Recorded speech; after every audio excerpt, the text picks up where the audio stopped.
Assalamualaikum warahmatullahi wabarakatuh.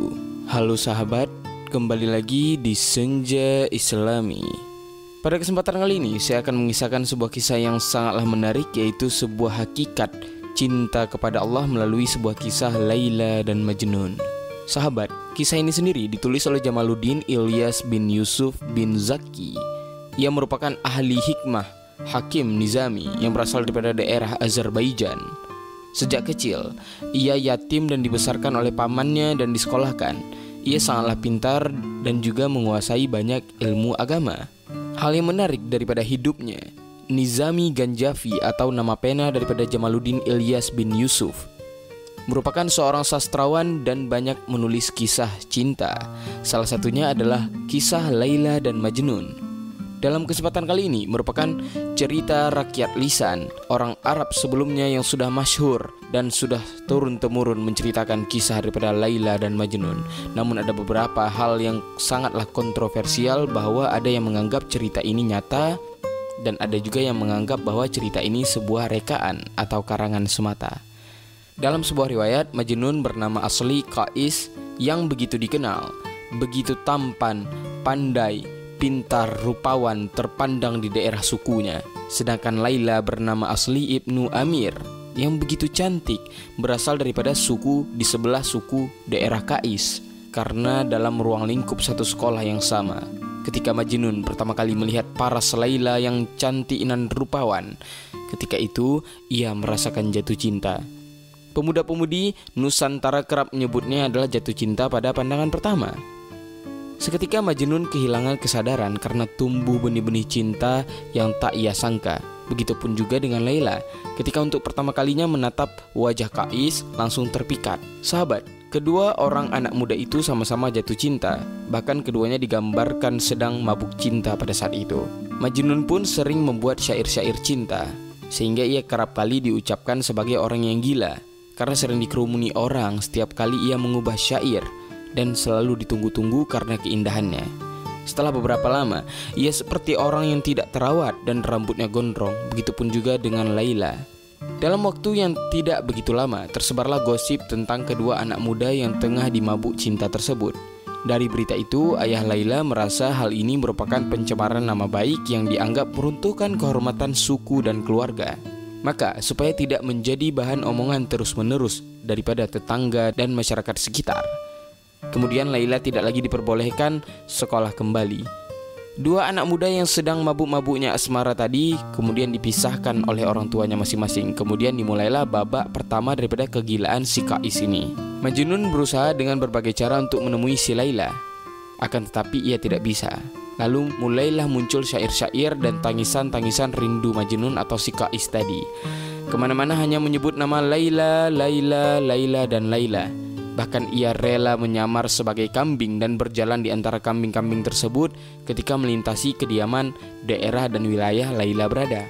Dalam riwayat lain, Majnun rela menyamar sebagai pengemis yang hina ke desa Laila dan menyamar sebagai pembantu perempuan yang tidak lain supaya kembali bisa menatap kekasihnya tersebut. Sahabat, singkat cerita, karena Laila juga sangat merindukan Majnun, sosok Qais, ia pun kerap kali merenung dan mengharap kembali kedatangan Qais atau Majnun. Ia kerap setiap saat menyeru nama Majnun di penjara kamarnya, begitupun di taman kediamannya. Hanya Majnun yang tertulis di dalam lubuk hatinya. Hanya Allah dan Laila yang tahu betapa cintanya ia terhadap Majnun. Namun, apalah daya, sang ayah tidak tega melihatnya dan ia pun dinikahkan dengan Ibnu Salam yang merupakan seorang bangsawan. Lantas Laila pun menolaknya. Akan tetapi penolakan tidak digubris oleh pihak keluarganya dan pernikahan pun berlangsung. Kabar itu pun sampai kepada Majnun. Ia semakin gila, menangis meratap berhari-hari dan memilih menyendiri di dalam gubuk kecilnya di atas bukit. Setelah bertahun-tahun menyendiri dan hidup bersama binatang buas, akhirnya Majnun pun rela melepas Laila dan menemukan kedamaian. Setelah pernikahannya dengan Ibnu Salam, Laila sama sekali belum pernah berhubungan suami istri dengannya. Ia masih tetap mengharap kehadiran Majnun di sisinya. Selang berapa lama, Ibnu Salam pun dikabarkan meninggal di waktu musim panas. Laila pun terisak tangis tersedu-sedu, bukan karena menangisi kepergian Ibnu Salam, tapi ia menangisi kerinduan akan bertemu Majnun dan sangat mencintainya sampai detik itu. Tak lama kemudian, ketika Laila kembali ke rumah ayahnya, ia dikabarkan jatuh sakit, batuk parah dan tidak memikirkan kesehatannya. Ia hanya memikirkan Majnun, ia hanya memikirkan si Qais setiap saat. Bahkan ketika maut menjemput pun, ia tetap memikirkan Majnun. Pada akhirnya, ketika gelapnya malam, Laila seperti biasa menatap pintu dan ia pun menghembuskan nafas terakhirnya dan bergumam, "Majnun, Majnun." Kematian gadis si cantik jelita tersebut tersebar ke seluruh penjuru negeri dan sampai pula kepada telinga Majnun. Ia pun seketika pingsan di tengah padang gurun. Ketika kembali sadar, ia pun langsung bergegas menuju desa Laila dan berkunjung kepada makam si Laila. Ketika tak sanggup jalan, ia pun menyeret tubuhnya untuk sampai ke makam Laila. Ia pun meletakkan tubuhnya di atas makam Laila. Sahabat, diriwayatkan setelah beberapa hari Majnun pun turut meninggal. Jasad Majnun pun baru ditemukan 1 tahun setelahnya. Di akhir kisahnya, seorang sufi dalam mimpinya melihat Majnun tengah dibelai dengan penuh rasa cinta dan sayang oleh Allah Subhanahu wa taala. Kemudian ia pun mendudukkan Majnun di sampingnya. Kemudian berkatalah Allah Subhanahu wa taala kepada Majnun, "Apakah engkau tidak malu, wahai Qais, memanggil-manggil namaku dengan sebutan Laila setelah kau meminum anggur-anggur cintaku?" Tak begitu lama sang sufi pun terbangun dan berangan-angan, jikalau Majnun begitu diperlakukan demikian, penuh kasih sayang oleh Allah Subhanahu wa taala, lantas bagaimana dengan sosok Laila? Seketika Allah Subhanahu wa taala memberikan ilham kepadanya bahwa kedudukan Laila jauh lebih agung dan lebih tinggi daripada sosok Majnun, karena ia menyembunyikan segala rahasia cintanya dalam diri dan hidupnya sendiri.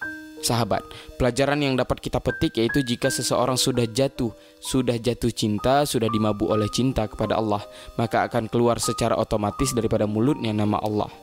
Baik sengaja atau tidak, pasti itu akan keluar dan tidak ada nada bosannya. Cinta adalah pondasi dalam beribadah.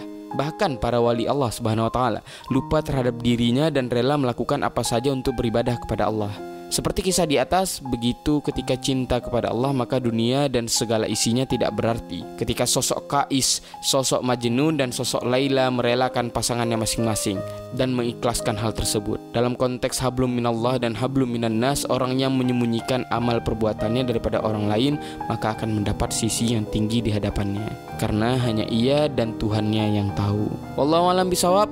Sahabat, sangatlah luar biasa daripada kisah perjuangan hubungan antara Laila dan Majnun. Semoga daripada kisah tersebut baik saya sendiri dan sahabat semua dapat memperoleh hikmah dan pembelajaran ke depannya. Lebih dan kurang saya mohon maaf. Wabillahi taufiq wal hidayah. Assalamualaikum warahmatullahi wabarakatuh.